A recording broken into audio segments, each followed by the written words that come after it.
सामाजिक विज्ञान की क्लास में आपका स्वागत है। ये अभी वही चैप्टर चल रहा है, भूमंडलीकृत विश्व का बनना।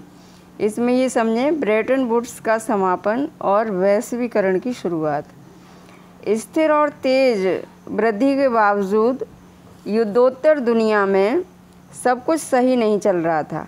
यानी युद्ध के बाद पूरी दुनिया में सब कुछ सही नहीं चल रहा था।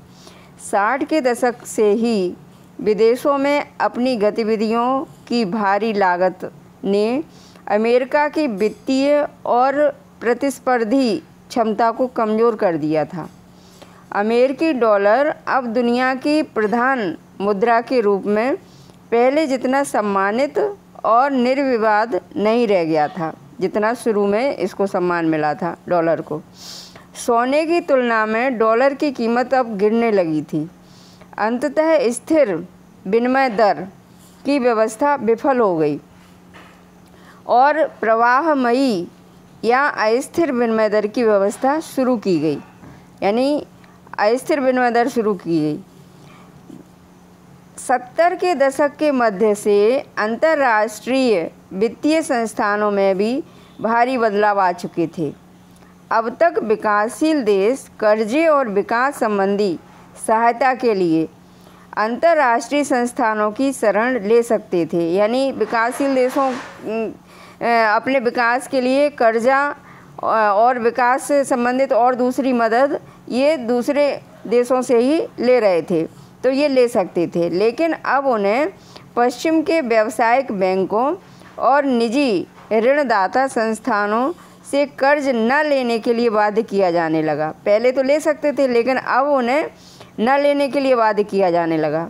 विकासशील विश्व में समय समय पर कर्ज संकट पैदा होने लगा, जिसके कारण आय में गिरावट आती थी और गरीबी बढ़ने लगती थी। भाई जब विकास रुक जाएगा तो गरीबी बढ़ेगी जो है और आय कम हो जाएगी। अफ्रीका और लैटिन अमेरिका में यह समस्या सबसे ज़्यादा दिखाई दी। औद्योगिक विश्व भी बेरोज़गारी की समस्या में फंसने लगा था। यानी बेरोज़गारी फैल रही थी। औद्योगिक क्रांति आने के बाद उद्योग धंधे हो रहे हैं, इसके बाद भी बेरोज़गारी बढ़ रही है। 70 के दशक के मध्य से बेरोज़गारी बढ़ने लगी।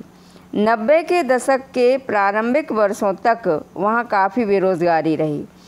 70 के दशक के आखिर सालों से बहुराष्ट्रीय कंपनियाँ भी एशिया के ऐसे देशों में उत्पादन केंद्रित करने लगीं जहाँ वेतन कम थे। यानी जहाँ जनसंख्या ज़्यादा थी और लोगों को वेतन कम देना होता था, ऐसी जगह बहुराष्ट्रीय कंपनियाँ स्थापित होने लगीं, पहुँचने लगीं।